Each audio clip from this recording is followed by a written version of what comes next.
Is there any non-biblical historical evidence of any person living with the name Jesus, the son of Mary, who traveled about with 12 followers, healing people and the like?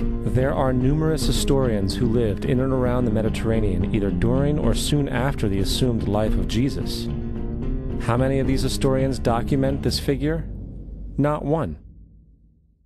However, to be fair, that doesn't mean defenders of the historical Jesus haven't claimed the contrary. 4 historians are typically referenced to justify Jesus' existence. Pliny the Younger, Suetonius, and Tacitus are the first 3.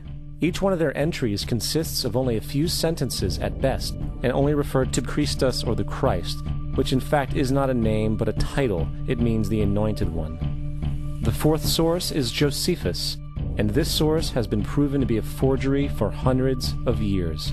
Sadly, it is still cited as truth.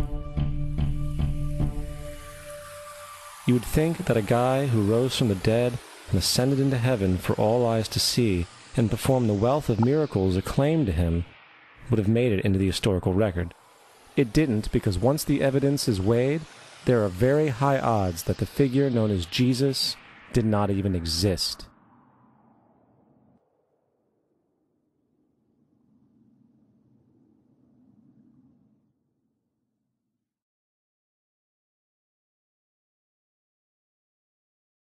We don't want to be unkind, but we want to be factual.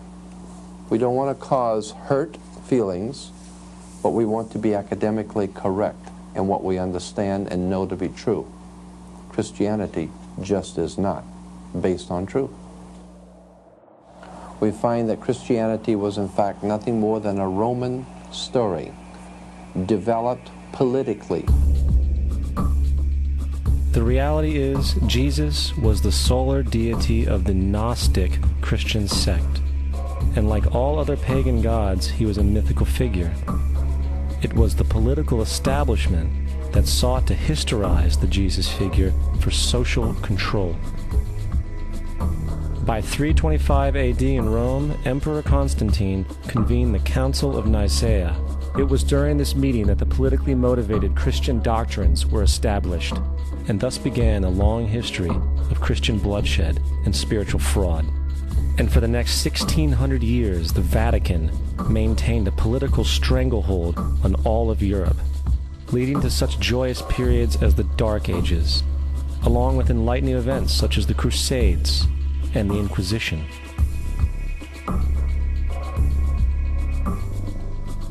Christianity, along with all other theistic belief systems, is the fraud of the age. It serves to detach the species from the natural world, and likewise each other. It supports blind submission to authority. It reduces human responsibility to the effect that God controls everything, and in turn awful crimes can be justified in the name of a divine pursuit.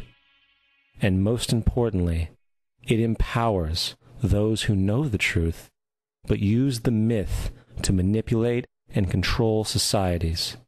The religious myth is the most powerful device ever created and serves as the psychological soil upon which other myths can flourish.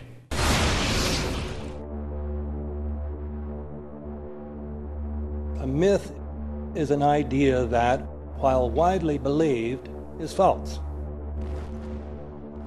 In a deeper sense, in the religious sense, a myth serves as an orienting and mobilizing story for a people.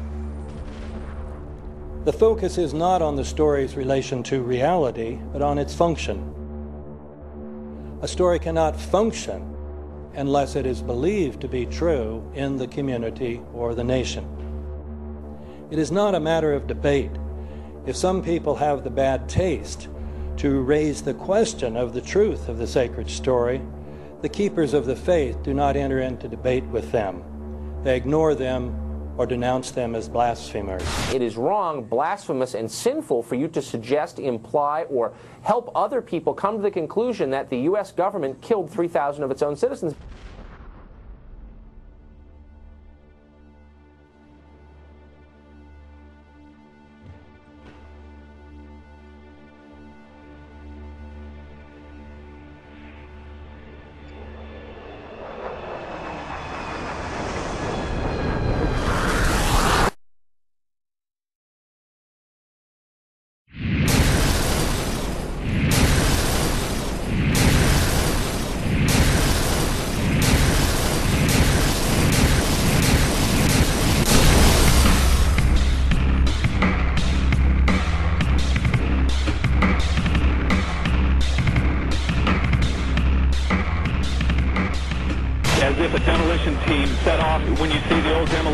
old building. It looks like one of those scenes of an old building being purposely dynamited and blown up. Anybody who's ever watched a building being demolished on purpose knows that if you're going to do this, you have to get at the under-infrastructure of a building and bring it down. The way the structure is collapsing, this was the result of something that was planned. It's not accidental that the first tower just happened to collapse and then the second tower just happened to collapse in exactly the same way.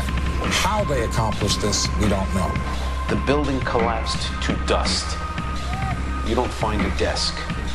You don't find a chair. You don't find a telephone, a computer. The biggest piece of a telephone I found was half of the keypad, and it was about this big. What happened to the concrete? The concrete was pulverized from river to river. There was dust, powder, 2-3 inches thick.